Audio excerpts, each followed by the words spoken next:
करता थेट जाऊया आपले प्रतिनिधी सतेज औंधकर यांच्याकडे। सतेज, काय नेमकं हे सगळं गौड बंगाले नाराजीमुळे थेट आत्मदहनाचा इशारा आहे? नक्कीच लागवी आपण पाहिलं तर भाजपची काल खरं तर यादी आहे ती जाहीर झालेली आहे। त्याच्यामध्ये जागा वाटपाचा जो गेले कित्येक दिवस तिढा होता तो सुटलेला आहे। भाजपला खरं तर 36 जागा, शिवसेनेला 30 जागा आणि राष्ट्रवादीला 15 जागा असा जो जागा वाटप आहे ते ठरलेला आहे आणि त्याची यादी पण फायनल झालेली आहे। ती प्रसिद्धीसाठी साधारणतः आज 11 वाजता देणार असल्याचं सांगितलं गेलेलं आहे।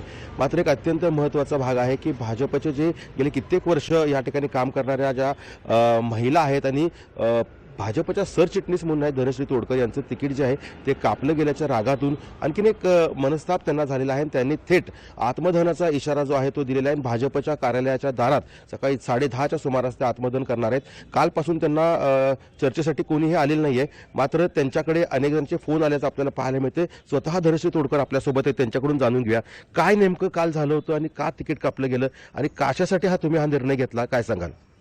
कित्येक वर्ष, 12 वर्ष झालं मी बीजेपीचं काम करते। या भागामध्ये काँग्रेसची सत्ता असताना दुखून प्रत्येक घराघरात जाऊन मी कमळ पोचवलेले आहे, प्रत्येकांच्या मनामनात जाऊन कमळ पोचवलेले आहे आणि तरीही भाजप पक्षाशी मी एकनिष्ठ असताना सुद्धा माझ्या मिस्टरांना वर्षही झालं नाही। मिस्टर माझे गेले तेव्हा 16व्या दिवसापासून मी भाजप पक्षासाठी परत रस्त्यावरती उतरले। तरीही भाजप पक्षावरती माझी खूप नाराजगी आहे, कारण मी एवढं ग्राउंड लेवलला काम करून सुद्धाही माझं तिकीट कापलं जाते। यावरती भाजप पक्षावरती मी खूप नाराज आहे। भाजप पक्षामध्ये कुणावरती स्पेसिफिक नाराजी आहे? कारण तिकीट कापल्यानंतर तुम्ही आज आत्मदहनाचा देखील इशारा दिलाय। तेही मला माहिती नाही, कारण दुपारपर्यंत कळते की तुमचं तिकीट फायनल आहे आणि अचानक सांगतात की तुम्ही निगेटिव्ह आहे म्हणून। कुणी कापलं काय कापलं मला माहित नाही, पण मी भाजप पक्षावरती खूप नाराज आहे।